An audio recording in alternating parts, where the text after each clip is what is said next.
Jemput minum bang. Wah, Alhamdulillah. Macam tahu je haus dia. Alhamdulillah.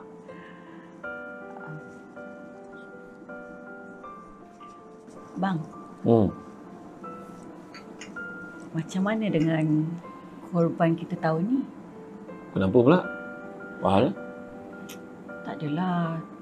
Dah masuk dalam berita. Ada beberapa buah negeri dah tak benarkan buat ibadah korban. Diorang dah keluarkan arahan pun. Tak adalah, salah faham tu. Dia bukan tak boleh buat ibadah korban. Yang tak boleh tu sembelihan macam dulu-dulu. Nanti kumpul ramai-ramai menyembelih tak boleh dah. Sebab nak pula kes COVID-19 tengah tinggi sekarang ni kan. Jadi itu yang kita risau kan. Jadi korban boleh, yang tak boleh sembelih aja. Habis tu macam mana dengan korban kita? Lah, kenapa pula? Yelah dah tak boleh buat korban. Macam mana? Boleh, ni mesti awak lupa ni. Kan tahun lepas, kita join dengan YBIM, Yayasan Budi Ihsan Malaysia tahun lepas. Kan kita join dengan dia orang. Sebab ramai orang tarik diri, tak sanggup buat korban sembelih sendiri ni, tak sanggup lagi dah. Sebabkan SOP yang ketat, surau-surau orang ramai wajib kat kampung-kampung, semua tarik diri dah. Jadi itu sebabnya masa tu kita join dengan Yayasan Budi Ihsan Malaysia. Lupa tu. Iyalah bang. Ya Allah, lupa. Mana nak ingat? Dah setahun kan? Memanglah tak ingat. Sebab bukan awak yang bayar, saya yang bayar tu. Awak lupa tu. Situ pula abang kan. Bang. Nak tanya ni. Tanyalah. Korban tu hukumnya sunat je kan bang?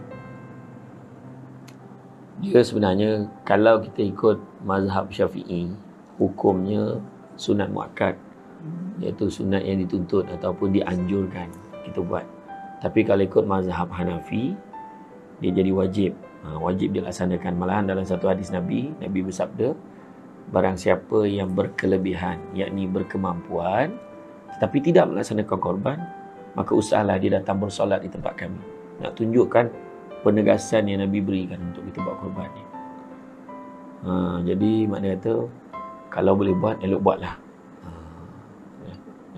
Oh, macam tu. Abang rasa okey ke kalau buat korban dengan YBIM? Kenapa pula awak tanya macam tu pula? Selama kita tak pernah tanya pun. Tak adalah, jiran kita tu, Zita dengan Zura.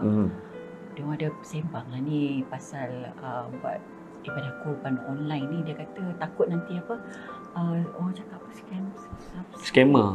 Scammer. Kan sekarang ni bang, banyak kes ambil duit lepas tu lesap. Yalah, kalau ikutkan abang pun risau juga. Tu sebab abang siasat dulu, tengok dulu keadaan dia macam mana kan. Tapi sebenarnya YBIM ni, dia ada, kalau siapa yang menyertai ibadah korban bersama dengan Yayasan Budi Ihsan Malaysia ni, banyak kelebihannya. Yang abang ingat ada 5 kelebihan. 5? Banyaknya. Yang pertama kelebihannya dari segi pengurusan terbaik. Terbaik macam mana tu bang? Yalah, kalau ikutkan dalam banyak-banyak yang agensi yang menguruskan korban ni, YBIM ni satu-satunya yang menguruskan ibadah korban ni yang mendapat pensijilan ISO 9001-2015.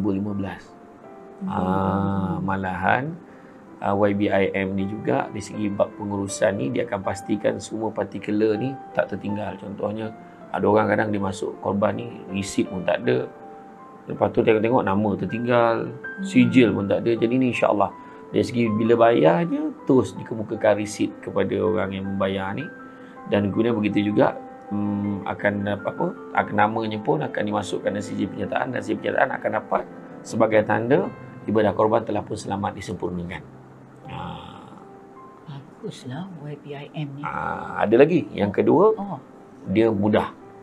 Mudah macam mana? Mudah sebab kalau siapa nak menyertai, telefon aja talian hotline yang tertera, ataupun yang kedua dia boleh layari www.kemarakorban.my, ataupun boleh juga dengan scan QR code. Dia scan aja, boleh tu register. Mudah sangatlah kalau macam tu. Nanti dulu, ada lagi ni. Yang ketiga, murah. Murah macam mana bang? Cuba ingat balik, ingat tak waktu yang kita buat korban kat kampung awak dulu? Tahun bila? Dalam setahun ke 2 tahun sebelum PKP ni. Cuba ingat balik. Ya, ingat. Yang kita masukkan sekali adik-beradik saya, adik-beradik abang. Betul, tepat sekali. Dan cuba ingat balik. Ingat tak lebih kurang berapa satu bahagian harga dia? Kalau tak silap dalam 600 ke 700 satu bahagian. Betul? Tapi bang, kalau dengan YBIM macam mana? Kalau dengan YBIM, satu bahagian baru RM390. Satu ekor baru RM2,730. Murah sangat macam tu. Itulah sebabnya nak pula masa musim PKP lockdown ni memang sesuai sangat. Jadi orang tengah susah duit kan, kekangan ekonomi dan sebagainya. Jadi ni adalah jawapan terbaik. Dan yang keempatnya, kena ingat dia 2 dalam 1. 2 dalam 1? Macam mana pula tu? 2 dalam 1 ni maksudnya bila kita sertai dengan YBIM, manfaat korban ni bukan hanya untuk mereka yang berada di dalam negara saja, tapi di luar negara juga dapat manfaat dia. Yang luar negara tu kat mana? Di luar negara tu macam tahun lepas dibuat di negara-negara Afrika.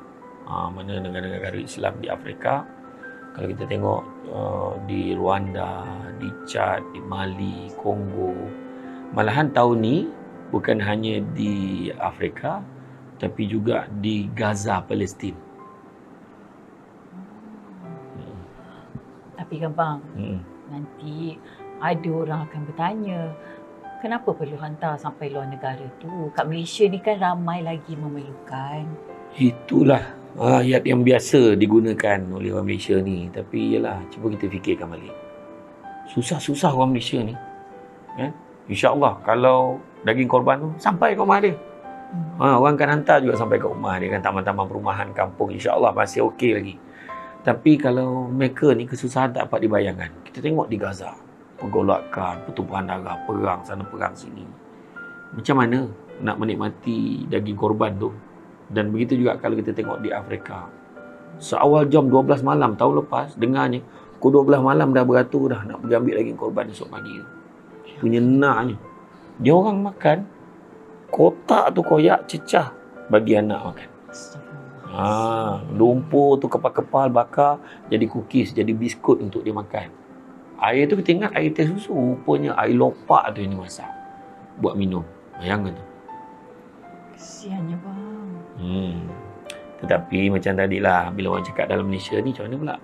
Nak beritahu dengan kerjasama bersama dengan Gerakan Transformasi Ruminan GTR dan juga Malakat Mall, YBIM dah siap dah booking 30 ke 50 ekor lembu untuk diagihkan pada asnaf-asnaf kat Malaysia.